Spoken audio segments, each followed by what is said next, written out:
Hello बच्चों, बहुत बहुत स्वागत है आपका अपने चैनल में गुड विन इंस्टीट्यूट में। ये मेसर अरोड़ा के वीडियो का हमारा सेकंड पार्ट है, मतलब सेकंड वीडियो। इसमें हम क्या देखने वाले हैं, ऑर्डर ऑफ मैग्नीट्यूड के बारे में देखने वाले हैं। किसके बारे में देखेंगे, ऑर्डर ऑफ मैग्नीट्यूड। होता है क्या, थोड़ा बेसिक इंट्रो बता देते हैं। कोई भी नंबर को हम जब फिजिक्स में रिप्रेजेंट करते हैं, उसके स्टैंडर्ड फॉर्म होते लिखने, हम नंबर डायरेक्टली नहीं लिख सकते।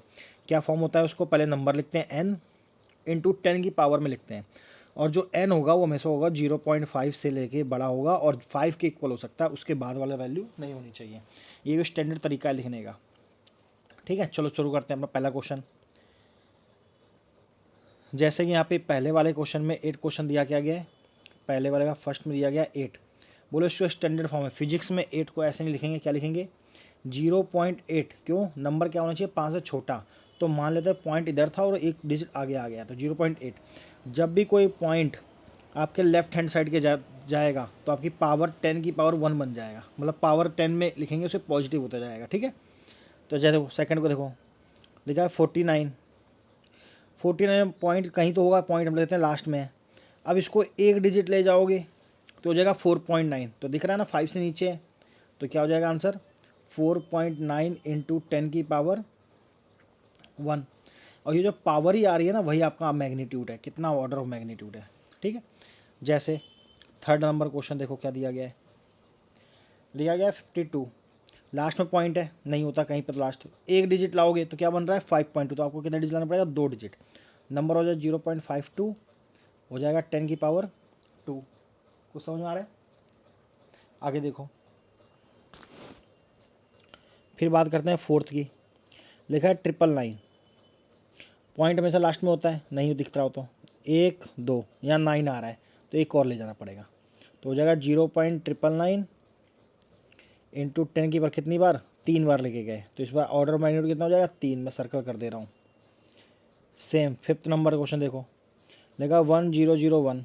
लास्ट पॉइंट होगा 1 2 3, तो यहाँ पे क्या जाएगा 1.001 इंटू 10 की पावर 3। तो इस पर ऑर्डर मैग्नीट्यूड 3। मैं स्टैंडर्ड बता रहा हूँ ताकि समझ में आ जाए। 753 000, 1 2 3 4 5। अगर यहाँ 7 आ रहा है तो एक और लाना पड़ेगा, हमें 5 के अंदर अंदर नंबर चाहिए होता है। क्या हो जाएगा 0.753 इंटू 10 की पावर 6। देन क्वेश्चन नंबर 7 देखो क्या लिखा हुआ है 0.05। तो हमेशा नंबर क्या होना चाहिए 0.5 से बड़ा होना चाहिए, तो इसको एक डिजिट उल्टा लाना पड़ेगा। ठीक है, तो ये हो गया 0.5। 5 हो नहीं सकता, इसको और आगे लाना पड़ेगा, तो हो जाएगा 5 इंटू, अगर डिजिट आपका लेफ्ट की राइट की तरफ आ रहा है तो माइनस में पावर काउंट होगी। तो ये आपको ध्यान देना है, बस छोटी छोटी चीज़ें।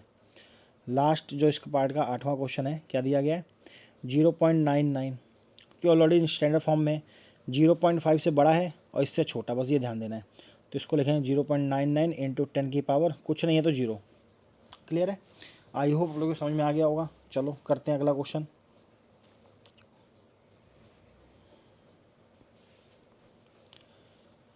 अगले में क्या दिया गया देखो, इसमें बोला हुआ है एस्ट्रोनॉमिकल यूनिट है कोई।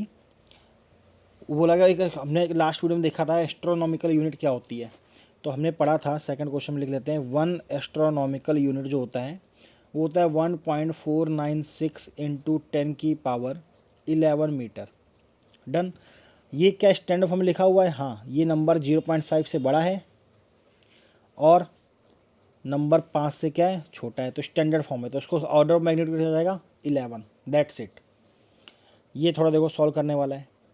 क्या क्वेश्चन है, ऑर्डर ऑफ मैग्नीट्यूड बताना है सेकेंड का एक दिन में। एक दिन में अगर उसको सेकेंड में चेंज करें, सबसे पहले 24 आवर होते हैं, फिर 60 सेकेंड होते हैं, और फिर 60 मिनट होते हैं, फिर सेकेंड होते हैं। इन सब का इंटू करें तो आएगा 864,000 सेकेंड। इसको ऑर्डर मैग्नीट्यूड में चेंज करेंगे सेम 1 2 3 4 5, क्या आएगा 0.864 इंटू 10 की पावर 5। आई होप आप लोगों को समझ में आया होगा ऑर्डर मैग्नीट्यूड क्या होता है। बहुत ही बेसिक है और ये पता होना चाहिए। फिजिक्स में ये दोबारा बताएंगे नहीं और हर बार ऐसे इसके अकॉर्डिंग आपको दिखेगा आंसर, तो आप लोग ध्यान से देखना। Thank you so much guys for watching.